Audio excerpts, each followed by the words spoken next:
तो आज की इस वीडियो में हम देखेंगे जो जो भी हमने प्रोटोटाइप मॉडल के बारे में इसके प्रीवियस वीडियो में डिस्कस किया था, उससे क्या क्या एडवांटेजेस है और क्या क्या डिसएडवांटेजेस है। तो पहले आ जाते हैं एडवांटेजेस के ऊपर। तो प्रोटोटाइप मॉडल के क्या क्या एडवांटेजेस हो सकते हैं। तो फिर यहाँ पर उसका पहला पॉइंट आ गया, user if not satisfied prototype is created again. तो फिर जैसे कि जो भी हमारा यूज़र हो गया, मतलब जो भी हमारा क्लाइंट हो गया, अगर वो क्लाइंट के हिसाब से अगर हमारा सॉफ्टवेयर नहीं बना जो भी उसका प्रोटोटाइप है, तो फिर वो हमारे यूज़र रिक्वेस्ट करेगा फिर से जो भी उसका प्रोटोटाइप है फिर से उसको उसको क्रिएट करने के लिए। तो फिर ये इसका मेजर एडवांटेज होगा, क्योंकि हमारे यहाँ पे यहाँ पे जो भी हमारा क्लाइंट है उसका इन्वॉल्वेशन होता है प्रोटोटाइप मॉडल में। ओके, फिर उसके बाद यहाँ पर जैसे कि सेकंड पॉइंट आ गया कस्टमर फीडबैक। तो फिर जो भी हमारा क्लाइंट है उसका फीडबैक भी यहाँ पर होता है, जिसकी वजह से हम सॉफ्टवेयर में चेंजेस ला सकते हैं, उसको करेक्ट कर सकते हैं, हमारे कस्टमर के हिसाब से सॉफ्टवेयर बनता है।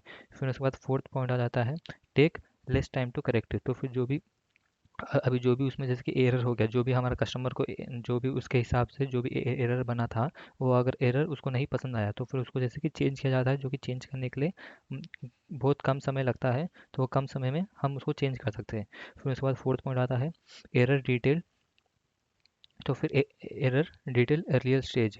तो फिर मतलब जो भी उसमें एरर होता है, वो एरर को वो एक फेज से दूसरे फेज में मूव होने से पहले ही वो एरर को डिटेक्ट कर लिया जाता है। डिटेक्ट करने के उसको वो एरर को हटा दिया जाता है। तो ये इससे एडवांटेजेस है प्रोटोटाइप मॉडल के। फिर उसके बाद आ जाते हैं डिसएडवांटेजेस पे। तो डिसएडवांटेजेस क्या हो गया, depend upon depending upon prototype.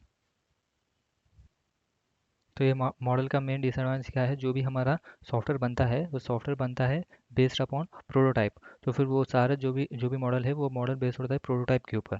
फिर आ जाता है सेकंड पॉइंट पे, इट में टेक मोर टाइम। तो फिर जो भी हमारा सॉफ्टवेयर है, सॉफ्टवेयर बनाने के लिए काफ़ी ज़्यादा टाइम लगता है as compared to waterfall model. हमारे प्रोटोटाइप मॉडल में काफ़ी ज़्यादा टाइम लगता है सॉफ्टवेयर बनाने के लिए। तो फिर यहाँ पर ये कम टाइम क्या था, तो जो भी उसमें का जैसे कि जो भी उसमें का एरर था, एरर को डिटेक्ट करके उसको करेक्ट करने के लिए वो टाइम कम लगता है। लेकिन सॉफ्टवेयर को एक्चुअल में सॉफ्टवेयर बनाने के लिए जो भी उसका टाइम लगता है वो टाइम बहुत ज़्यादा होता है। फिर उसके बाद इसका थर्ड डिसएडवांटेज है developer try to use the same prototype in another software. तो जो भी हमारा डेवलपर है, अभी सपोज वो डेवलपर वो कस्टमर के हिसाब से जो भी सॉफ्टवेयर था सॉफ्टवेयर बनाया, फिर वो जो भी उसका प्रोटोटाइप है वो प्रोटोटाइप दूसरे कस्टमर के सॉफ्टवेयर बनाने के लिए वो सेम प्रोटोटाइप उसको रीयूज़ कर सकता है।